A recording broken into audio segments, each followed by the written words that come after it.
لوگوں کے دروں پر رہنا، لوگوں کے جھوٹے برتن دھونا، زندگی میں یہ تلخ حقیقتیں دیکھ کے یہاں تک پہنچے۔ فیملی کے بھی وہ افراد جو مذاق اڑاتے تھے، وہی ہنسنے والے افراد میرے سامنے بیٹھ کے خاموشی سے بے بسی کی نظروں سے دیکھ رہے۔ ٹرانسجینڈر ایک ڈاکٹر بن سکتا ہے۔ ڈاکٹر زین کس طرح ان کی زندگی بدلی کہ خواجہ سرا سے ڈاکٹر بنے۔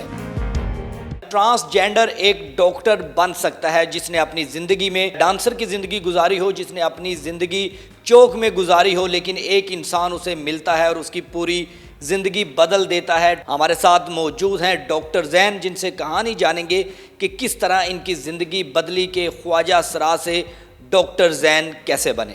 سفر بہت مشکل تھا اور اس سفر کو پورا کرنے میں بہت محنت اور جستجو کرنی پڑی مجھے۔ زمانے کی بڑی تلخ حقیقتیں دیکھی ہیں، لوگوں کے دروں پر رہنا، لوگوں کے جھوٹے برتن دھونا اور لوگوں کے گھروں میں رہ کے کھانا، ان کا بچا ہوا کھانا۔ زندگی میں یہ تلخ حقیقتیں دیکھ کے یہاں تک پہنچے، اور زندگی میں ایک بعض دفعہ ایسا مقام بھی ہے کہ اللہ رب العزت کو عرش باری تعالیٰ کی طرف دیکھ کے کہے کہ یا اللہ تو ہی بہتر جانتے میں کہاں جاؤں، رہنے کے لیے بھی جگہ نہیں۔ جب رشتہ داروں نے اس طرح آپ کو دھتکارا تو کون ایسا ٹھکانہ ملا جہاں پہ آپ جا کے اپنی یہ ڈانس پارٹیز والے گینگ میں آپ چلے گئے، ان خواجہ سراؤں کے ساتھ، ٹرانسجینڈرز کے ساتھ رہنا شروع کر دیا؟ پھر آگے کیا ہوا؟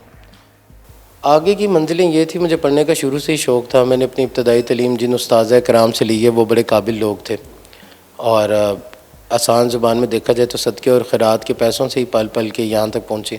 تعلیمی سرگرمیاں جتنی تھیں، کچھ استاذہ ایسے ملے جنہوں نے ترس کھا کے بھی پڑھایا، اور اسی طریقے سے ایک زندگی کی کہانی چلتی رہی۔ ڈانس کیا کرتے تھے؟ ہاں، چھپ چھپ کے خواہشات کا سامنا، لیکن وہ ایک تاریخی زندگی تھی، اس کے اوپر کوئی ایسی حقیقت مبنی نہیں تھی۔ وہ ایک جھوٹ اور فیم کی دنیا ہے، تلخ حقیقت تھی، کرنے کرانے کے لیے کچھ نہیں تھا، ٹائم بہت ضائع کیا۔ لیکن اللہ تعالیٰ کی ذات اقدس کا یہ بڑا خاص کرم رہا کہ اس نے راہ راست پہ لے کے آ کے ایک مشن دیا اور ایک موٹیویشن دی اللہ کی ذات نے، کہ ڈاکٹر بننے کی میری سب سے بڑی وجہ یہ تھی کہ میری والدہ ماجدہ جب آخری سانسوں پہ تھیں، میں نے اپنے آپ کو بے بس پایا۔ اس ٹائم پہ بھی میں اپنی والدہ کو بڑے شرمندانہ انداز میں چھپ کے، لوگوں سے خاموشی کے ساتھ چھپ کے، میں نے اپنی والدہ ماجدہ کو جا کے دیکھا، اور وہ بہت محبت کرتی تھیں میرے سے۔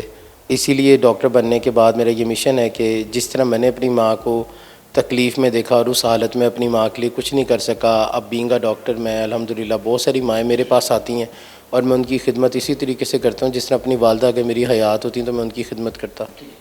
نام کے ساتھ اب ڈاکٹر زین لگتا ہے، اس سے پہلے کس نام سے بلایا جاتا تھا آپ کی فیلڈ میں؟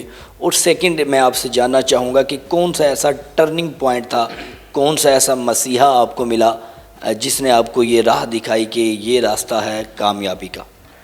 اچھا، زین سے پہلے زیادہ تر لوگ زینی کے نام سے ہی جانتے تھے، اور زینی کا ماضی بدترین ماضی تھا وہ، اور میری زندگی کے ایک ہی مینٹور ہیں مسٹر ذیشان صدیقی صاحب۔ ذیشان صاحب سے میری ملاقات سڑک کے اوپر ہوئی تھی، ٹھیک ہے، سڑک پر ملاقات ہوئی تھی، اور مجھے آج بھی یاد ہے کہ گرمی کے کافی دوپہر کا وقت تھا۔ میں ایک سڑک پہ ایک لفٹ لینے کے لیے، میں نے بیسکلی مجھے کالج جانا تھا اپنے، تو لفٹ لینے کے لیے تو ذیشان صاحب نے اپنی گاڑی روکی اور مجھے کہا کہاں جانا ہے آپ نے؟ ہنسی مذاق میں جس طرح ایز پر ٹرانسجینڈرز کی عادت ہوتی ہے ایک دوسرے کے ساتھ، لوگوں کے ساتھ تماشے لگانا، تو ذیشان صاحب نے، میں نے انگلش کے کچھ لفظ بولے تو ذیشان صاحب بڑے امپریس ہوئے، اور انہوں نے مجھے کہا آپ پڑھے لکھے ہو؟ تو میں نے پھر انہیں اپنی کوالیفیکیشنز کے بارے میں بتایا کہ ہاں جی، میں نے الحمدللہ میں اس ٹائم پہ ایف ایس سی میں ہوں، اور تعلیمی سرگرمیاں چل رہی ہیں میری ساتھ ساتھ۔ ذیشان صاحب نے مجھے نمبر دیا اپنا اور کہا کہ مجھ سے رات کو ملیے گا۔ اب رات کا سن کے دماغ میں بہت سارے عجیب سے خیالات ہیں، کیونکہ معاشرے کی تلخ حقیقتوں کا سامنا کیا تھا اور عجیب ترین چیزیں دیکھی تھیں۔ ذیشان صاحب نے مجھے کہا مجھے رات کو ملے گا۔ رات کے ٹائم جب ان کی ملاقات ہوئی، انہوں نے کھانا کھلایا۔ اسٹرگل کے تقریباً 10 سال بہت مشکل رہے، اور گھر والوں سے بہت کم ملاقات۔ گھر والوں نے نکال دیا تھا؟ کچھ حالات ہی ایسے تھے، شاید میں ان کے لیے شرمندگی بن گیا تھا۔ بینگ اے ڈاکٹر آپ یہاں پہ اپنا سرو کر رہے ہیں، تو کس طرح کا ماحول پہلے والی زندگی اور اب والی زندگی کے اندر، کہ لوگ کس نظروں سے دیکھتے ہیں؟ پہلے وہی لوگ جو گندی نظروں سے دیکھتے تھے، برا بھلا کہتے تھے، ان لوگوں کے رویے بدلتے دیکھے؟ میں آپ کو اپنی زندگی کا ایک واقعہ سناتا ہوں۔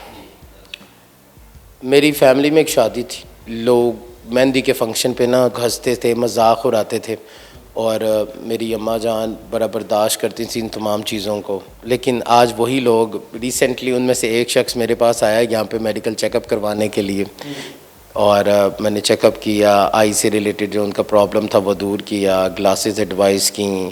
اور وہ شخص, میری اچیومنٹ یہ تھی کہ وہی ہنسنے والے افراد میرے سامنے بیٹھ کے خاموشی سے میری او پی ڈی میں آئے تھے, اور میں او پی ڈی میں تھا, اور اس ٹائم پہ وہ مجھے بڑی آسانی سے بے بسی کی نظروں سے دیکھ رہا تھا. وہ شخص جس کے گھر پہ یہ تماشا لگایا گیا تھا اور میرے پہ ہنسا گیا تھا. لوگ ہنستے تھے, تکلیف دیتے تھے, اور بڑی بڑی تکلیفیں برداشت کیں. کس چیز کے ڈاکٹر ہیں, اگر ہم علاج کروانا چاہیں تو آپ کے پاس آ سکیں؟ I am a doctor for optometry, ٹھیک ہے, you can say I am a I physician.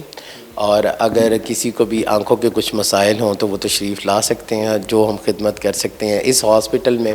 لوگوں کے بیہیویئر میں بھی تبدیلی آپ نے دیکھی؟ بیہیویئر میں تبدیلی سب سے بڑی یہ تھی کہ اب وہ افراد, فیملی کے بھی وہ افراد, رشتہ دار, جاننے والے, فیملی فرینڈز جو مذاق اڑاتے تھے, اب جب وہ دیکھتے ہیں کہ ہاسپٹل میں, اور اللہ تعالیٰ کی یہ شان اقدس اور کریمی ہے اس کی کہ ڈیفرنٹ جگہوں پر ایوارڈز ملتے ہیں, ٹھیک ہے, اور وہ یہ چیزیں دیکھتے ہیں, اچیومنٹس دیکھتے ہیں, تو جب وہ مجھ سے ملتے ہیں تو ان کے بدلے ہوئے رنگ اور ان کے میرے بارے میں کومنٹس, میں صرف اپنے رب العزت کی ذات اقدس کا شکر ادا کرتا ہوں کہ یا اللہ تو نے یہ وقت دکھایا. لیکن میں مس کرتا ہوں اپنی والدہ کو کہ کاش وہ اس ٹائم پہ حیات ہوتی ہیں, اور وہ میں ان کے ساتھ یہ چیزیں سیلیبریٹ کرتا.